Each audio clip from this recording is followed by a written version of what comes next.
அல்லாஹ்வுடைய நல்லடியார்களே, அன்பு சகோதரர்களே, அல்லாஹ் சுப்ஹானஹு வ தஆலா நம் அனைவர்களுக்கும் உயர்ந்த தீன் இஸ்லாம் என்ற சிறப்பான மார்க்கத்தை நம்மவர்களுக்கு அல்லாஹ் சுப்ஹானஹு வ தஆலா வழங்கியிருக்கிறார். அல்லாஹ் சுப்ஹானஹு வ தஆலா இந்த தீன் இஸ்லாம் என்ற மார்க்கத்தின் ஊடாக மனிதர்களுடைய ஈருலக வெற்றி பாதைகளையும் மிக தெளிவாக, மிக விரிவாக, மிக துல்லியமாக, மிக ஆழமாக அல்லாஹ் சுப்ஹானஹு வ தஆலா வழிகாட்டுகிறார். மனிதனுடைய என்னென்ன நலவுகள் இருக்கின்றதோ அனைத்து செயலாக்குகளையும் மிக தெளிவாக ரப்பில் இஸ்ஸத் அல்லாஹ் சுப்ஹானஹு வ தஆலா வழிகாட்டுகிறார். அதே போன்று ஈருலகத்திலும் மனிதனுக்கு உண்டாகக்கூடிய இடர்கள், சுரூர்கள், கெடுதிகள், பாதிப்புகளில் இருந்தும் அல்லாஹ் சுப்ஹானஹு வ தஆலா மிக தெளிவாக வழிகாட்டுகிறார். ரப்பில் இஸ்ஸத் அல்லாஹ் சுப்ஹானஹு வ தஆலா மனிதன் ரொம்பவும் சிறப்புள்ளவனாக இருக்கிறது. இதனாலே அல்லாஹ் சுப்ஹானஹு வ தஆலா அவருடைய சிஃபாத்துகள், அல்லாஹ்வுக்கு விரும்பப்படக்கூடிய பண்புகள் இருக்கிறது. அந்த பண்புகளில் அடியார்களாகிய எங்களிடத்திலும் அந்த பண்புகளை கொண்டு அலங்கரித்துக் கொள்வதை அல்லாஹ் சுப்ஹானஹு வ தஆலா விரும்புகிறான். அல்லாஹ் ரஹீம், அல்லாஹ் இரக்கமுள்ளவன், அன்புள்ளவன். அடியார்களாகிய நாம் ஒவ்வொருவர்களும் எனது வாழ்க்கையில் எல்லா கட்டங்களிலும் இரக்க சிந்தனையுள்ளவர்களாக, அன்பு நேயம் உள்ளவர்களாக மாற வேண்டும் என்பதை ரப்பில் இஸ்ஸத் அல்லாஹ் சுப்ஹானஹு வ தஆலா விரும்புகிறார். அல்லாஹ் சுப்ஹானஹு வ தஆலா கஃபார், அடியாருடைய பாவங்களை மன்னிக்கக்கூடியவர். அடியார்களாகிய நாமும் மற்றவர்களை மன்னித்து வாழ வேண்டும் என்பதை ரப்பில் இஸ்ஸத் அல்லாஹ் சுப்ஹானஹு வ தஆலா விரும்புகிறார். அல்லாஹ் சத்தார், அல்லாஹ் குறைகளை மறைக்கக்கூடியவனாக இருக்கிறார். நாமும் எனது வாழ்க்கையில் மற்றவர்களுடைய குறைகளை மறைத்து வாழக்கூடிய அடியார்களாக வாழ வேண்டும் என்பது அல்லாஹ் சுப்ஹானஹு வ தஆலா விரும்புகிறான். இவ்வாறு அல்லாஹ்வுடைய ஏராளமான, அல்லாஹ் நன்றியுள்ளவன். அடியார்களாகிய நாமும் அல்லாஹுக்கும் மனிதர்களுக்கும் நன்றி உணர்வுள்ளவர்களாக வாழ வேண்டும் என்பதை ரப்பில் இஸ்ஸத் அல்லாஹ் சுப்ஹானஹு வ தஆலா விரும்புகிறான். மேலான நண்பர்களே, இஸ்லாமிய சகோதரர்களே, இதே போன்றுதான் அல்லாஹுக்கு சில சிஃபாத்துகள், பண்புகள் இருக்கிறது. அது அடியார்கள் அந்த பண்புகளை தன்னுடைய வாழ்க்கையில் அலங்கரித்துக் கொள்வதை அல்லாஹ் ஹராமாக ஆக்கியிருக்கிறான். பெருமை என்பது, கர்வம் என்பது அல்லாஹுக்கு மாத்திரம் சொந்தமானது. வாழ்க்கையில் யாரும் கர்வம் கொள்ளக்கூடாது, யாரும் பெருமைப்படக்கூடாது. அல்லாஹுடைய பெருமை என்ற ஆடையை யாரு அணிந்து கொள்கிறார்களோ அல்லாஹ் சுப்ஹானஹு வ தஆலா குறிப்பிடுகிறான், தரஹ்துஹு பின்னார், நான் அவர்களை நரகத்திலே வீழ்த்தி விடுவேன் என்பதாக ரப்பில் இஸ்ஸத் அல்லாஹ் சுப்ஹானஹு வ தஆலா எங்களை பார்க்க தயாரிக்கிறார். இதே போன்றுதான் அல்லாஹ் சுப்ஹானஹு வ தஆலா இன்னும் சில பண்புகளை அல்லாஹ் தனக்குத்தானும் ஹராமாக ஆக்கியிருக்கின்றார். அடியார்களாகிய எங்களின் மீதும் ரப்பில் இஸ்ஸத் அல்லாஹ் சுப்ஹானஹு வ தஆலா ஹராமாக ஆக்கியிருக்கிறார். அதுதான் அநியாயம் என்பது, அக்கிரமம் என்பதை அல்லாஹ் சுப்ஹானஹு வ தஆலா தன் மீதும் ஹராமாக ஆக்கியிருக்கிறார். அடியார்களாகிய எங்களின் மீதும் ரப்பில் இஸ்ஸத் அல்லாஹ் சுப்ஹானஹு வ தஆலா ஹராமாக ஆக்கியிருக்கிறார். ஹதீஸுல் குதுஸியிலே பதிவாகிறது.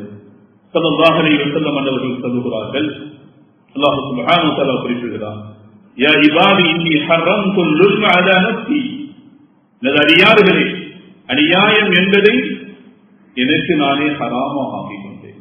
வஜஅல்து பைனக்கும் முஹர்ரமா, அந்த அநியாயம் என்பதை உங்களுக்கும் நான் ஹராமாக ஆக்கியிருக்கிறேன். ஃபலா தஸாலமு, உங்களுக்கிடையில் யாரும் வாழ்க்கையில் எந்த கட்டத்திலும் எந்த சந்தர்ப்பத்திலும் அநியாயம் செய்துவிட வேண்டாம் என்று அல்லாஹ் சுப்ஹானஹு வ தஆலா எங்களுக்கு வழிகாட்டுகிறார். மேலான நண்பர்களே, இஸ்லாமிய சகோதரர்களே, இன்று அநியாயம் என்பது உலக வாழ்க்கையில் பல கோணங்களில், பல வர்ணங்களில், பல தோற்றங்களில் இன்று அநியாயம் தாண்டவமாடிக் கொண்டிருக்கிறது. தலைவிரித்தாடி கொண்டிருக்கக்கூடிய ஒரு காலகட்டத்தில் நான் நீங்கள் வாழ்ந்து கொண்டிருக்கிறோம். ஆட்சியாளர்கள் தொடக்கம் குடிமக்கள் வரைக்கும் இடம்பெறக்கூடிய ஏராளமான அநியாயங்கள், தலைவர்களாக இருக்கக்கூடியவர்கள் தனக்கு கீழுள்ளவர்களுக்கு செய்யக்கூடிய அநியாயங்கள், ஊழியர்களாக இருக்கக்கூடியவர்கள் தன்னுடைய முதலாளிமார்களுக்கு செய்யக்கூடிய அநியாயங்கள், பெற்றோர்களாக இருக்கக்கூடியவர்கள் தனது குழந்தைகளுக்கு செய்யக்கூடிய அநியாயங்கள், குழந்தைகளாக இருக்கக்கூடியவர்கள் பெற்றோர்களுக்கு செய்யக்கூடிய அநியாயங்கள், மனைவியாக இருக்கக்கூடியவர் கணவனுக்கு செய்யக்கூடிய அநியாயம், கணவனாக இருக்கக்கூடியவன் மனைவிக்கு செய்யக்கூடிய அநியாயம், வியாபாரிகளாக இருக்கக்கூடியவர்கள் வாடிக்கையாளர்களுக்கு செய்யக்கூடிய அநியாயம், வாடிக்கையாளர்களாக இருக்கக்கூடியவர்கள் வியாபாரிகளுக்கு செய்யக்கூடிய அநியாயம், வியாபாரிகளுக்கு செய்யக்கூடிய அநியாயம், இவ்வாறு ஏராளமான தலைப்புகளில் இந்த அநியாயம் என்பது இன்று ஊடுருவிக் கொண்டிருக்கக்கூடிய ஒரு பயங்கரமான ஒரு காலகட்டத்தில் நானும் நீங்களும் வாழ்ந்து கொண்டிருக்கிறோம். அதற்கு ஈசா அலைஹிஸ்ஸலாத்து வஸ்ஸலாம் அவர்கள் இவ்வுலகுக்கு வருகை தரக்கூடிய நேரம் முழு உலகமும் அநியாயங்களால் அக்கிரமங்களால் நிரம்பி காணப்படும் என்பதாக ஸல்லல்லாஹு அலைஹி வஸல்லம் அவர்கள் ஹதீஸிலே குறிப்பிட்டார்கள். மலஅத்தில் ஆஹு ஜௌரா, முழு உலகமும் இப்பூமி அனைத்தும் அநியாயங்களால் நிரம்பி காணப்படும். அதற்கு ஈசா அலைஹிஸ்ஸலாத்து வஸ்ஸலாம் அவர்கள் இவ்வுலகுக்கு வருகை தந்து முதலாவது அவர்கள் செய்யக்கூடிய சேவை அநியாயங்களையும் அக்கிரமங்களையும் இவ்வுலகத்தில் இருந்து அதை அப்புறப்படுத்தி நீதத்தையும் நேர்மையும் உண்மையையும் அதற்கு ஈசா அலைஹிஸ்ஸலாத்து வஸ்ஸலாம் அவர்கள் இவ்வுலகிலே முதலாவது அவர்கள் செய்யக்கூடிய சேவையாக இருக்கும். மேலான அன்பர்களே, இஸ்லாமிய சகோதரர்களே, ரப்பில் இஸ்ஸத் அல்லாஹ் சுப்ஹானஹு வ தஆலா அடியார்களுக்கு ஒரு போதும் அநியாயம் செய்யாதவனாக இருக்கிறார். லா யظلمு மிஸ்கால ذرة, அல்லாஹ் சுப்ஹானஹு வ தஆலா யாருக்கும் இன்னியளவாவது கடுப்பிரமாணமாவது அல்லாஹ் சுப்ஹானஹு வ தஆலா அடியார்களுக்கு அநியாயம் செய்யக்கூடியவனாக இல்லை. அல்லாஹ் சுப்ஹானஹு வ தஆலா நீதமுள்ளவன், நேர்மையுள்ளவனாக இருந்து கொண்டிருக்கிறான். மேலான அன்பர்களே, இஸ்லாமிய சகோதரர்களே, எந்த பகுதியில், எந்த கிராமத்தில், எந்த பட்டணத்தில், எந்த நாட்டில், எந்த தொழில் நிலையங்களில் அநியாயங்கள் அக்கிரமங்கள் இடம்பெறுமோ அல்லாஹ்வுடைய ரஹ்மத்தை விட்டும் அவர்கள் துண்டிக்கப்படுகிறார்கள். அல்லாஹ்வுடைய கோபம், அல்லாஹ்வுடைய சாபம், லானத் அந்த கூட்டத்துக்கு இறங்கக்கூடியதாக இருக்கிறது. மேலான நண்பர்களே, இஸ்லாமிய சகோதரர்களே, எந்த நாட்டில், எந்த ஆட்சியில் நீதமும் நேர்மையும் காணப்படுமோ அல்லாஹ் சுப்ஹானஹு வ தஆலா அவருடைய பரக்காத்துகள், அவருடைய கைராத்துகள் இறங்கக்கூடியதாக இருக்கிறது. அதற்கு உமர் இப்னு அப்துல் அஸீஸ் ரஹிமஹுல்லாஹ் அவர்கள் வஃபாத்தாகிவிட்டார்கள். அவர்கள் வஃபாத்தானதுக்கு பின்னால் சிறை சேரியிலிருந்து, களஞ்சியத்திலிருந்து ஒரு பை கண்டெடுக்கப்பட்டது. அந்த பையில் கோதுமைகள் காணப்பட்டது. ஒவ்வொரு கோதுமை மணிகளும் அது முட்டையினுடைய சைஸாக பருமனாக காட்சியடைந்தது. பார்க்கக்கூடியவர்கள் ஆச்சரியம் அடைந்தார்கள், வியப்படைந்தார்கள், பூரிப்படைந்தார்கள். அதோடு ஒரு காகித துண்டு எழுதப்பட்டிருந்தது. அந்த காகிதத்தில் இருந்தது, கான ஹாதா யம்பு லிமா கானல் குலஃபா யஅதிலூன ஃபீ ரியாயாஹும். இது ஏன் இந்த கோதுமை மணிகள், இந்த அரிசி மணிகள் முட்டையினுடைய சைஸாக பருமனாக முளைப்பதற்கு அடிப்படை காரணம் என்ன?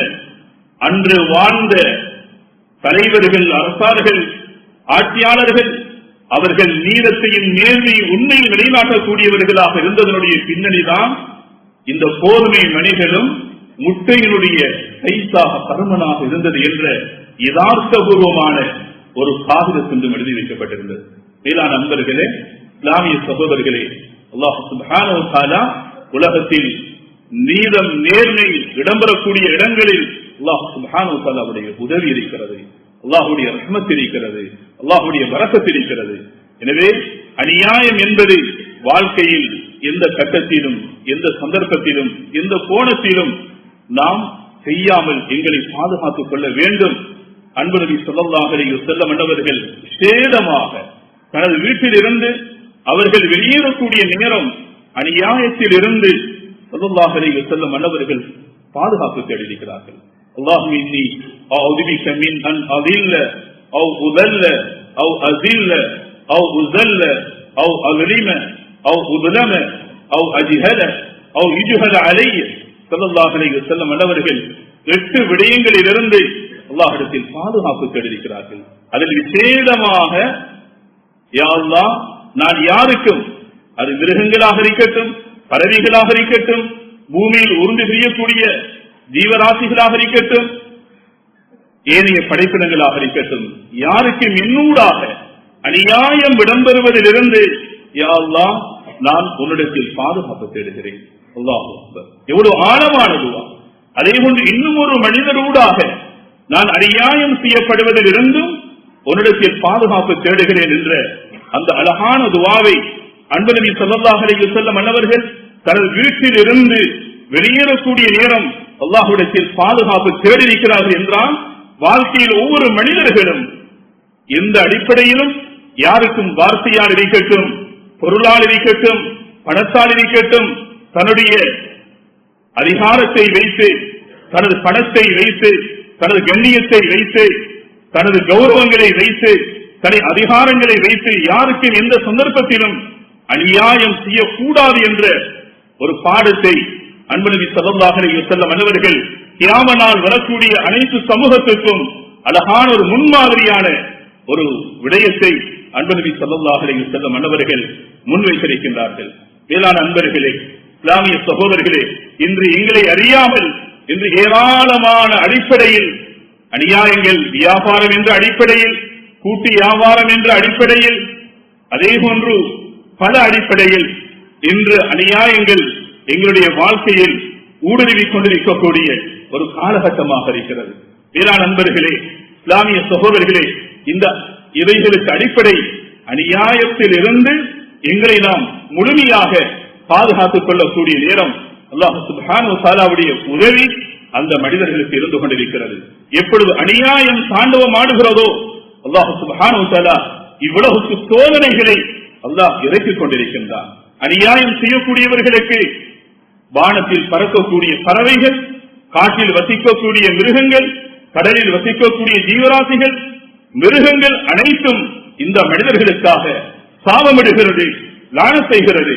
அல்லாமா இப்னு கதீர் ரஹிமஹுல்லாஹ் அவர்கள் வயலனஹுமுல்லாஹு வயலனஹுமுல்லாஹினூன் உலாயிக யலனஹுமுல்லாஹு என்ற இந்த குர்ஆனுடைய விரிவுரைக்கு அவர்கள் எழுதுகிறார்கள், அல்லாஹ் அநியாயக்காரர்களுக்கு சாபமிடுகிறான், அதே போன்று சாபமிடக்கூடியவைகளும் சாபமிட்டுக் கொண்டிருக்கிறது என்ற இந்த குர்ஆனுடைய வசனத்துக்கு அவர்கள் வியாக்கியானம் செய்கிறார்கள், விரிவுரை செய்கிறார்கள். சில பறவைகள் அநியாயம் செய்யக்கூடியவர்களுக்காக அது கூடுகளிலே சாவக்கூடிய நேரம் அநியாயம் செய்யக்கூடியவர்களுக்கு லானத் செய்து கொண்டு அவை மரணிக்குகிறது. மிருகங்களாக காட்டில் வசிக்கக்கூடிய மிருகங்கள் அவைகள் சாவக்கூடிய நேரம் அநியாயம் செய்யக்கூடியவர்களுக்கு சாபமிட்ட நிலையில் அது மரணிக்கிறது என்ற யதார்த்த பூர்வமான ஒரு கருத்தை அவர்கள் முன்வைக்கிறார்கள். பூமியில் ஊர்ந்து தெரியக்கூடிய எறும்பு கூட அநியாயக்காரனுக்காக வேண்டி சாபமிட்டுக் கொண்டிருக்கிறது. அலா லஅனத்துல்லாஹி அலல் ஸாலிமீன், அநியாயக்காரர்கள் மீது சாபம் உண்டாவதாக என்று அல்லாஹ் சுப்ஹானஹு வ தஆலா குர்ஆனில் எங்களுக்கு முன்வைத்துக் கொண்டிருக்கிறான் என்றால், மேலான அன்பர்களே, இஸ்லாமிய சகோதரர்களே, சில கிராமங்களை பார்க்கலாம், எந்த முன்னேற்றம் இல்லாமல் இருளடைந்து பாலடைந்து காணப்படுகிறது என்றால் அநியாயக்காரர்களுடைய அநியாயத்தினுடைய விளைவுதான் அந்த ஊர்கள் இந்த நிலைமைக்கு உள்ளாக்கப்பட்டிருக்கிறது என்ற கருத்தை அன்று சலஃபுகள் எங்களுக்கு முன்வைத்திருக்கிறார்கள். அல்லாமா இப்னு கையிம் ஜௌஸி ரஹ்மத்துல்லாஹி அவர்கள் முன்வைக்கக்கூடிய கருத்து சுஃபியான் ஸௌரி ரஹ்மத்துல்லாஹி அவர்கள் சொல்வதாக எழுதுகிறார்கள், இதா மரர்த பிதியாரின் கது தஅத்தல, சில பட்டணங்களுக்கு, சில கிராமங்களுக்கு, சில பகுதிகளுக்கு போகிறீர்கள், இருளடைந்து பாலடைந்து அந்த பகுதிகள் காணப்படுகிறது. இதா மலர்த்தி உசரின் கது தமஸ்ஸகத், சில குடும்பங்களை பார்க்கலாம், அந்த குடும்பங்கள் தங்களுக்குள் பிரச்சனைப்பட்டவர்களாக, சண்டை பிடித்தவர்களாக, நானா தம்பிட முகத்தை பார்க்க கூடாது, தந்தை மகனை பார்க்க கூடாது, மகன் தந்தையை பார்க்க கூடாது என்று இரத்த உறவு முறையை சார்ந்தவர்கள் தங்களுக்குள் பிரச்சனைப்பட்டு பிரிந்தவர்களாக, இவருடைய முகத்தையும் பார்க்க கூடாது என்று ஊரை விட்டு பிரிந்தவர்களாக குடும்பங்கள் சின்ன பின்னமாக்கப்பட்ட நிலையை நீங்கள் பார்க்கிறீர்களா? இதா மரர்த்தவி அம்பாரின் அது தகவல், தனவந்தர்களாக செல்வந்தர்களாக வாழ்ந்தவர்கள் திடீரென சொத்துக்கள் அனைத்தும் இழந்து வெறும் கையோடு காணப்படுகிறார்கள். இதா மரர்த்த விசகத்தின் கது சொகமத், நல்ல திடகாத்திரமான ஆரோக்கியமானவர்களாக இருந்தவர்கள் திடீரென நோய்வாய்ப்பட்டவர்களாக மாறிவிட்டார்கள் என்றால் அதற்குரிய காரணம் இல்லை. அதுக்குரிய காரணம் பாலம் அங்கது ஜரா பீமா பைனம் லுல்முன் அத்தாபிஹிம் இலா மிஸ்லி தாலிக். அவர்கள் குறிப்பிடுகிறார்கள், இவைகள் அனைத்துக்கு பின்னால் அவருடைய வாழ்க்கையில் இடம்பெற்ற அநியாயத்தினுடைய அக்கிரமத்தினுடைய விளைவுதான் இன்று அதனை அவர்கள் அனுபவித்துக் கொண்டிருக்கிறார்கள். இந்த நிலைக்கு மாற்றப்பட்டிருக்கிறார்கள் என்ற கருத்தை சுஃபியான் ஸௌரி ரஹ்மத்துல்லாஹி அவர்கள் முன்வைக்கிறார்கள் என்றால், வேளாண் அன்பர்களே, இஸ்லாமிய சகோதரர்களே, இன்று அநியாயம் என்பது எங்களை அறியாமல் ஏராளமாக இடம்பெற்றுக் கொண்டிருக்கிறது.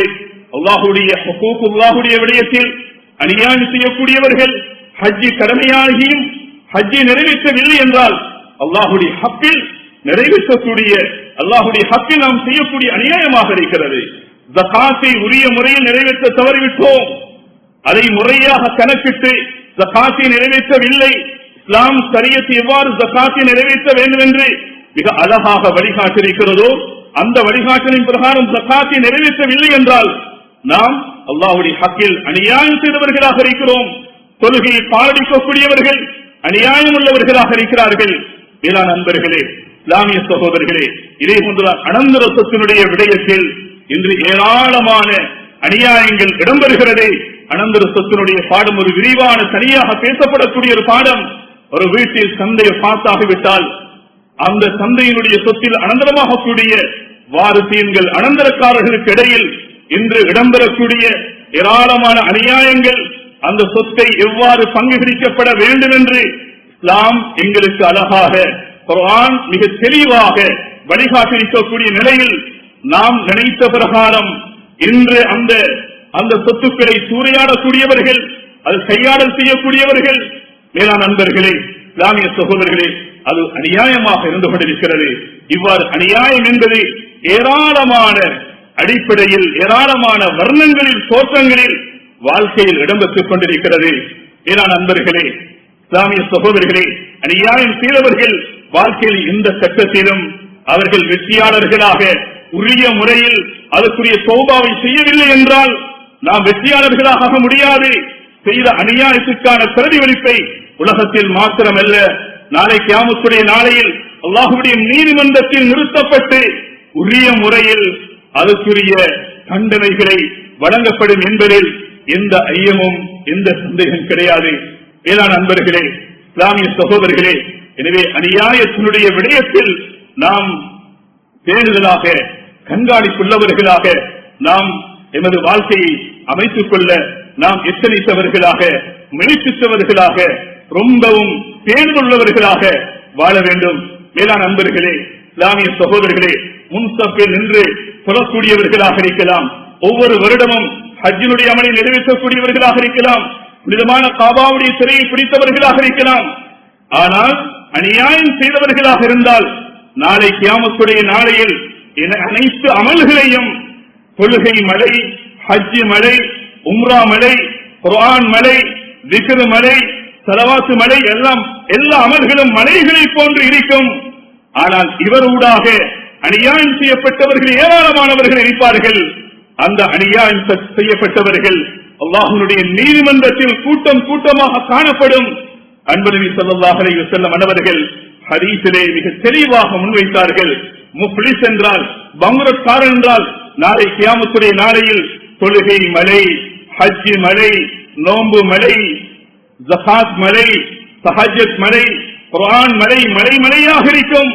ஆனால் அனைத்தும் அநியாயம் செய்யப்பட்டவர்களுக்காக அல்லாஹ் சுப்ஹானஹு வ தஆலா இவனுடைய அனைத்து அமல்களும் அந்த அநீதிக்கப்பட்டவர்களுக்காக கொடுக்கப்பட்டுவிடும். ஆனாலும் கூட இவனால் அநியாயம் செய்யப்பட்டவர்கள் இன்னும் நிரம்பி காணப்படுவார்கள். இறுதியில் அநீதி இழைக்கப்பட்டவர்களுடைய அந்த பாவங்கள் இவனுக்கு சுமத்தாட்டப்படும். வாழ்க்கையில் ஜினா செய்தது கிடையாது, ஜினாவுடைய பாவம் சுமத்தாட்டப்படும். வாழ்க்கையில் போதைப் பொருட்களை பாவித்தது கிடையாது, போதைப் பொருட்களுடைய பாவங்கள் சுமத்தாட்டப்படும். வாழ்க்கையில் களவெடுத்தது கிடையாது, களவனுடைய பாவம் சுமத்தாட்டப்படும். ஏனையுடைய அனைத்து பாவங்களும் இந்த மனிதனுக்கு சுமத்தாட்டப்பட்டு துரிஹத்தினார் நரக நெருப்பிலே வீசப்படும் என்ற கருத்தை அன்பு நபி ஸல்லல்லாஹு அலைஹி வஸல்லம் அவர்கள் முன்வைத்திருக்கிறார்கள் என்றால், மேலான அன்பர்களே, இஸ்லாமிய சகோதரர்களே, அநியாயம் என்ற விடயத்தில் அனைவர்களும் வாழ்க்கையில் குடும்பத்தில் இடம்பெறக்கூடிய அநியாயங்கள் கணவன்மார்கள் மனைவிமார்களை அடிமைகளை போன்று வீட்டுக்குள் ஒடுக்கி ஓரம் கட்டப்பட்டு கண்ணீரும் கம்பளியுமாக தன்னுடைய அநியாயங்களை வெளியில் சொல்ல முடியாமல் மௌனிகளாக ஊமைகளாக இருக்கக்கூடிய ஏராளமான பெண்கள் மனைவிமார்கள் இருந்து கொண்டிருக்கிறார்கள். மேலான நண்பர்களே, இஸ்லாமிய சகோதரர்களே, அவருடைய கண்களில் இருந்து வழியக்கூடிய கண்ணீரும் அவருடைய சாபமும் நாம் மறந்துவிடலாம், நாம் தூங்கிவிடலாம். அல்லாஹ்வுடைய தர்பாரில் அவர்கள் எங்களுக்கு எதிராக முன்வைக்கக்கூடிய அந்த கண்ணீரும் அந்த சாபமும் அந்த லானத்தும் அந்த எமது வாழ்க்கையில் அது உலகத்திலே அது மிகப்பெரிய அசாபாக அல்லாஹ்வுடைய தண்டனையாக மாறிவிடும் என்பதில் எந்தவித சந்தேகம் கிடையாது. வேளாண் அன்பர்களே, இஸ்லாமிய சகோதரர்களே, அநியாயம் என்ற இந்த தலைப்பில் இருந்து எங்களை நாம் பரிசுத்தப்படுத்தக்கூடிய நல்லவர்களாக, சாலிஹீன்களாக, மற்றவர்கள் எங்களை பார்த்து துஆ செய்யக்கூடியவர்களாக நாம் ஒவ்வொருவர்களும் மாறுவதுதான் அல்லாஹ்வுடைய அந்த ரஹ்மத்தை, அல்லாஹ்வுடைய நெருக்கத்தை, அல்லாஹ்வுடைய மக்ஃபிரத்தை அடையலாம் என்பதை நாம் ஒவ்வொருவர்களும் உள்ளத்தில் ஆணித்தரமாக பதித்துக் கொள்ள வேண்டும். வேளாண் அன்பர்களே, இஸ்லாமிய சகோதரர்களே, உலக வாழ்க்கையில் நாம் பார்க்கலாம் ஏராளமானவர்கள் அநியாயம் செய்தவர்கள். அந்த அநியாயத்திலிருந்து அவர்கள் தௌபா செய்யாத பட்சத்தில் அல்லாஹ் சுப்ஹானஹு வ தஆலா அவர்களை எப்படி தண்டித்தான், எப்படி அவர்களுக்கு தண்டனைகளை கொடுத்தான் என்ற ஏராளமான வரலாறுகள் எங்களுக்கு சான்றாக இருந்து கொண்டிருக்கிறது. ஸல்லல்லாஹு அலைஹி வஸல்லம் அன்னவருடைய காலத்தில் இடம்பெற்ற அந்த அநியாயங்கள், அருமை சஹாபாக்களுடைய காலத்தில் இடம்பெற்ற அநியாயங்கள், அவர்கள் அல்லாஹ்விடத்தில் அந்த அநீதி செய்தவர்களுக்காக எப்படி சாபம் விடுகிறார்களோ அவ்வாறே உலகத்தில் அல்லாஹ் சுப்ஹானஹு வ தஆலா அவர்களுக்கு தண்டனையை கொடுக்கக்கூடியவனாக இருக்கிறான். ஸஅத் இப்னு அபீ வக்காஸ் ரலியல்லாஹு அன்ஹு அவர்கள் கூஃபாவுடைய கவர்னராக இருந்தவர்கள். உமர் இப்னு கத்தாப் ரலியல்லாஹு அவருடைய ஆட்சி இடம்பெற்றுக் கொண்டிருக்கிறது. இந்த நேரத்தில் அந்த கூஃபாவில் அபு ஸஅதா உஸாமா பின் ஸஅதா என்ற ஒரு முனாஃபிக் ஸஅத் இப்னு அபீ வக்காஸ் ரலியல்லாஹு அவர்களை பற்றி வீணாக இட்டுக்கட்டாக சில அவதூறுகளை, சில பொய் குற்றச்சாட்டுகளை முன்வைக்கப்பட்டது. மேலான அன்பர்களே, இஸ்லாமிய சகோதரர்களே, ஹஜ்ரத் உமர் இப்னு கத்தாப் அவர்கள் உடனே ஸஅத் இப்னு அபீ வக்காஸ் அவர்களை பதவியில் நீக்கம் செய்தார்கள். ஸஅத் இப்னு அபீ வக்காஸ் அவர்களுடைய காரில் இந்த அபு ஸஅதா என்ற உஸாமா பின் ஸஅதா என்ற இந்த முனாஃபிக் அவர்களை வீணாக பொய்யாக சொன்ன அந்த குற்றச்சாட்டுகள் காதிலே ஒலித்துக் கொண்டிருக்கிறது. உடனே அவர்கள் அல்லாஹ்விடத்தில் சாபமிட்டார்கள். அந்த அபு ஸஅதா இவர்களை பற்றி என்ன சொன்னான்? லா யஸீரு மஅஸ்ஸரியா, இவர் கவர்னராக இருக்கக்கூடியவர் எந்த படைகளுடன் கலந்து கொள்வதில்லை. இதேபோன்று வலா யஸ்துமு பிஸ்ஸரியா, அவர் திரைசேரியை நீதமாக பங்கிடுவது கிடையாது. வலா யஜ்லு பில் கவியா, நீதமாக தீர்ப்பு கொடுக்கக்கூடியவர் இல்லை என்ற வீணாக பொய்யாக இந்த மூன்று குற்றச்சாட்டுகள் ஸஅத் இப்னு அபீ வக்காஸ் அவர்களுக்கு எதிராக முன்வைக்கப்பட்டது. அவர்கள் அல்லாஹ்விடத்தில் இந்த அபு ஸஅதா என்ற உஸாமா பின் ஸஅதாவுக்கு எதிராக அல்லாஹ்விடத்தில் கையேந்தினார்கள். அல்லாஹ்விடத்தில் சொன்னார்கள், அல்லாஹும்ம அஸில் ஃபக்ரஹு, அல்லாஹும்ம அஸில் உம்ரஹு வ ஃபக்ரஹு வ அர்ரிஹு லில் ஃபிதன். யா அல்லாஹ், இவனுடைய ஆயுட்காலத்தை நீளமாக ஆக்கிடுவாயாக, இவனுடைய வறுமையை நீளமாக ஆக்கிடுவாயாக, இவனை ஒரு ஃபித்னாக்காரனாக, ஒரு குழப்பவாதியாக ஆக்கிவிடு என்று அல்லாஹ்விடத்தில் மன்றாடுகிறார்கள். ஆச்சரியம் என்ன, இவனுடைய உலக வாழ்க்கையில் மிக நீண்ட ஆயுட்காலம் கொடுக்கப்பட்டான். அது மாத்திரமல்ல, பாதைகளில் வீதியோரங்களில் கேவலமாக மக்களிடத்தில் தனக்கு ஏற்பட்ட வறுமையின் காரணமாக யாசகம் கேட்டுக் கொண்டிருப்பான். இந்த நேரத்தில் சொல்லுவான், அஸாபத்னி அஸாபத்னி தாவத்து ஸஅத், ஸஅத் இப்னு அபீ வக்காஸுடைய சாபம் இணைக்கப்பட்டு விட்டது, என்னை தாக்கிவிட்டது என்று அவனை ஏற்றுக்கொண்டான். அது மாத்திரமல்ல, அந்த முதிர்ச்சியான வயதில் கூட பாதையில் செல்லக்கூடிய பெண்களுடைய தொடையில் அடித்து ஃபித்னாவை ஏற்படுத்தக்கூடிய ஒரு ஃபித்தீனாக, ஒரு குழப்பவாதியாக அவன் மாறிய வரலாற்றை ஹதீஸிலே பதிவாக இருக்கிறது. என்றால் மேலான நண்பர்களே, இஸ்லாமிய சகோதரர்களே, வாழ்க்கையில் எந்த கட்டத்திலும் யாருக்கு நாம் அநியாயம் செய்யக்கூடாது என்ற விடயத்தில் நாம் ஒவ்வொருவரும் கவனம் எடுக்க வேண்டும். மேலான நண்பர்களே, இஸ்லாமிய சகோதரர்களே, அல்லாஹ் சுப்ஹானஹு வ தஆலா அநியாயம் இழைக்கப்பட்டவர்களுடைய அந்த சாபத்தை எல்லாம் நேரடியாக ஏற்றுக்கொள்கிறார். அருமை ஸல்லல்லாஹு அலைஹி வஸல்லம் அன்னவர்கள் முஆத் இப்னு ஜபல் ரலியல்லாஹு அவர்களை யமனுடைய தேசத்துக்கு அனுப்பக்கூடிய நேரம் ஸல்லல்லாஹு அலைஹி வஸல்லம் அன்னவர்கள் ஹஜ்ரத் முஆத் இப்னு ஜபல் அவர்களை ஒட்டகத்தில் ஏற்றி அவருடைய மூக்கராம் கயிறை மதீனா முனவராவுடைய எல்லை வரைக்கும் நடந்தவர்களாக போய் இறுதியாக ஹஜ்ரத் முஆத் இப்னு ஜபல் அவர்களை பார்த்து, பல நசீஹத்துகள் உபதேசங்கள் செய்தார்கள். அதில் ஒன்றுதான் சொன்னார்கள், இன்னக்கல் அல்லக சொன்னார்கள், அல்லாஹ் தல்கானி பாத ஆமிஹாதா, இந்த வருடத்துக்கு பின்னால, இன்றைய சந்திப்புக்கு பின்னால எனக்கும் உங்களுக்கும் சந்திப்பு ஏற்படுமா இல்லையா என்பது சந்தேகமாக இருக்கிறது. ஸல்லல்லாஹு அலைஹி வஸல்லம் அன்னவர்கள் சொன்னார்கள், இஸ்தகி தாவத்தல் மதுலூம், இறுதியாக முஆத் பின் ஜபல் அவர்களை பார்த்து ஸல்லல்லாஹு அலைஹி வஸல்லம் சொன்ன நசீஹத் என்ன? அநியாயம் அளிக்கப்பட்டவர்களுடைய சாபத்தை தவிந்து கொள்ளுங்கள். ஃபஇன்னஹா லைஸ பைனஹா பைனல்லாஹி ஹிஜாபுன், சாபமுற்றவர்களுடைய அநியாயம் செய்யப்பட்டவர்களுடைய அந்த சாபத்துக்கும் அல்லாஹுக்கும் இடையில் எந்த திரையும் கிடையாது என்று ஸல்லல்லாஹு அலைஹி வஸல்லம் அன்னவர்கள் ஹஜ்ரத் முஆத் பின் ஜபல் அவர்களுக்கு சொன்ன நசீஹத் எங்கள் அனைவர்களுக்கும் கியாமத் நாள் வரக்கூடிய அனைவர்களுக்கும் ஒரு பாடமாக இருக்கிறது. வேளாண் நண்பர்களே, இஸ்லாமிய சகோதரர்கள், இன்று எத்தனையோ மக்கள் பொருள் ரீதியாக ஏமாற்றப்பட்டவர்கள், அநியாயம் செய்யப்பட்டவர்கள் இந்த கண்ணீர் வடித்துக் கொண்டிருக்கிறார்கள். அவர்களுக்காக சாபமிட்டுக் கொண்டிருக்கிறார்கள். எங்களுக்கு கபர் ஒன்று இல்லையா, எங்களுக்கு சக்ராத் ஒன்று இல்லையா, எங்களுக்கு மறுமை ஒன்று இல்லையா, எங்களுக்கு சிராத் இல்லையா, எங்களுக்கு மீசான் இல்லையா, நாளை கியாமத்துடைய நாளையில் அல்லாஹ்வுடைய நீதிமன்றம், அந்த நேரத்தில் எங்களுடைய உறுப்புகள் அனைத்தும் அல்லாஹ்விடத்தில் ஒப்புவிக்கக்கூடிய பேசக்கூடிய அந்த அன்றைய நாளில் உலகத்திலே அநியாயம் செய்த அனைவர்களும் அல்லாஹ்வுடைய தர்பாரில் மாட்டிக்கொள்ளக்கூடிய நிலை உண்டாகிவிடும். எங்களுக்கு தைரியம் இருக்கிறது, அதிகாரம் இருக்கிறது, பணம் இருக்கிறது, கௌரவம் இருக்கிறது, அந்தஸ்து இருக்கிறது என்று யாருக்கும் அநியாயம் செய்ய போக வேண்டாம். அந்த அநீதிக்கப்பட்ட மக்கள் எங்களுக்கு எதிராக சாபமிட்டு விடுவார்கள்.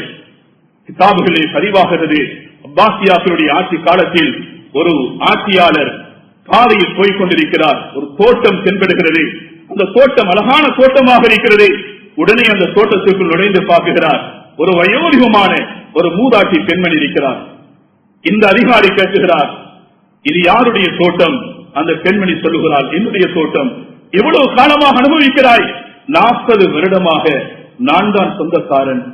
உடனே இந்த அதிகாரி சொல்கிறார், 40 வருடம் அனுபவித்தது போதும், இதற்கு பின்னால இந்த தோட்டத்துக்குரிய அதிகாரி சொந்தக்காரன் நான் தான் என்று இந்த அதிகாரி அந்த மூதாட்டி பெண்மணியை பார்த்து குறிப்பிடக்கூடிய நேரம் அந்த பெண்மணி சொன்னார், நான் உனக்கு எதிராக அல்லாஹ்விடத்தில் சாபம் விடுகிறேன்.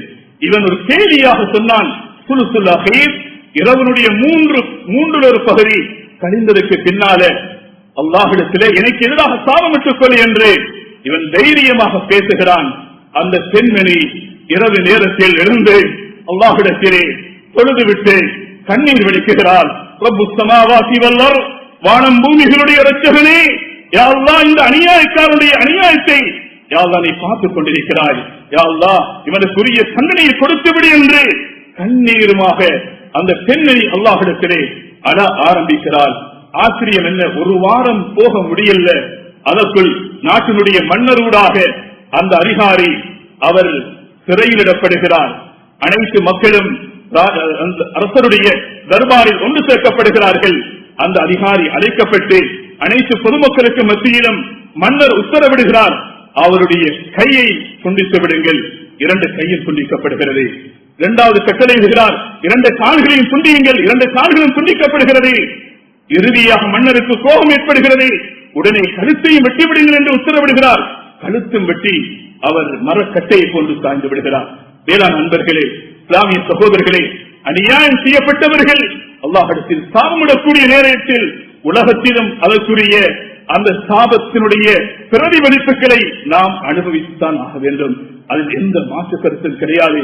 அல்லாஹ் சுப்ஹானஹு வ தஆலா எங்கள் அனைவர்களையும் அநியாயத்திலிருந்து பாதுகாக்கப்பட்ட தேசியர்களாக மாற வேண்டும். நாம் எத்தனையோ மனிதர்களை குறை கூறிக் கொண்டிருக்கிறோம். வேளாண் நண்பர்களே, இஸ்லாமிய சகோதரர்களே, இட்டு கட்டுகிறோம், மற்றவர்களை தவறாக நாம் சித்தரிக்குகிறோம். இன்னும் பெரும்பாவமாக இருக்கிறது. அவர்கள் மன்னிக்காத வரை அல்லாஹ் எங்களை மன்னிக்க மாட்டான். சில சம்பவங்கள் இருக்கிறது உலகத்திலே. அல்லாஹ் அவர்கள் சொன்ன பொய்க்குரிய அந்த தண்டனையை அனைவர்களுக்கும் அல்லாஹ் அதை பாடமாக படிப்பினையாக காட்டி ஏராளமான வரலாறுகள் இருக்கிறது. அல்லாமா கஸ்தலானி ரஹ்மத்துல்லாஹி அவர்கள் இர்ஷாது சாரி என்ற தனது கிதாபிலே ஆதாரபூர்வமான ஒரு சம்பவத்தை பதிவு செய்கிறார்கள். ஆரம்ப காலத்தில் மதீனா முனவராவில் பெண்கள் வஃபாத்தாகிவிட்டால் அவர்களை குளிப்பாட்டுவதற்காக ஒரு பொது குளிப்பாட்டக்கூடிய இடம் இருந்தது. மதீனா முனவராவில் ஒரு பெண் வஃபாத்தாகி விடுகிறார்.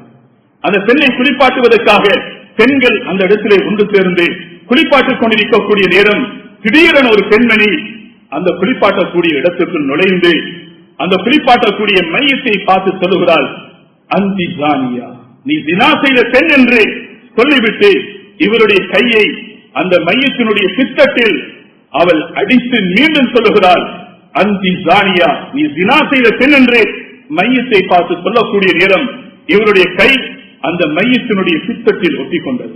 உடனே அங்கு குறிப்பாட்டக்கூடிய பெண்கள் எல்லாம் அந்த மையத்தினுடைய பித்தத்தில் இருந்து இந்த பெண்ணுடைய கையை நீக்குவதற்கு முயற்சிக்கிறார்கள்.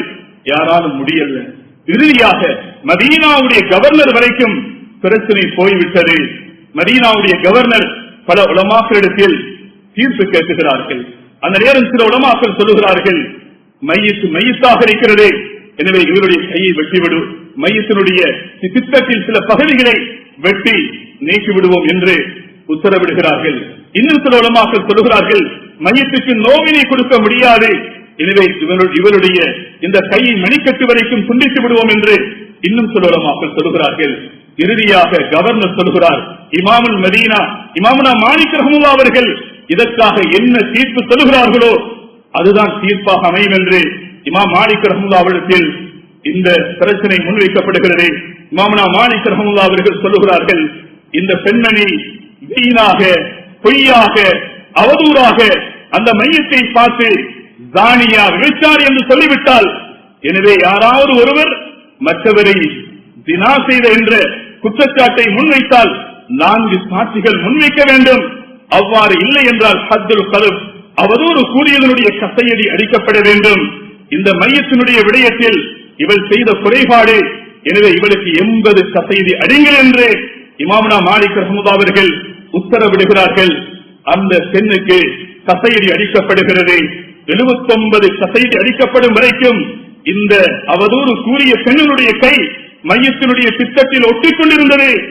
80வது விடுத்தம் கசையடி அடித்து முடித்தவுடனேதான் இந்த பெண்ணுடைய கை அந்த மையத்தினுடைய பித்தத்திலிருந்து நீங்கிய வரலாற்றை அல்லாமா ஸலானி ரஹ்மத்துல்லாஹி அவர்கள் இர்ஷாது சாரி என்ற ஸஹீஹ் புகாரியினுடைய விரிவுரையில் ஆதாரபூர்வமாக எழுதுகிறார்கள்.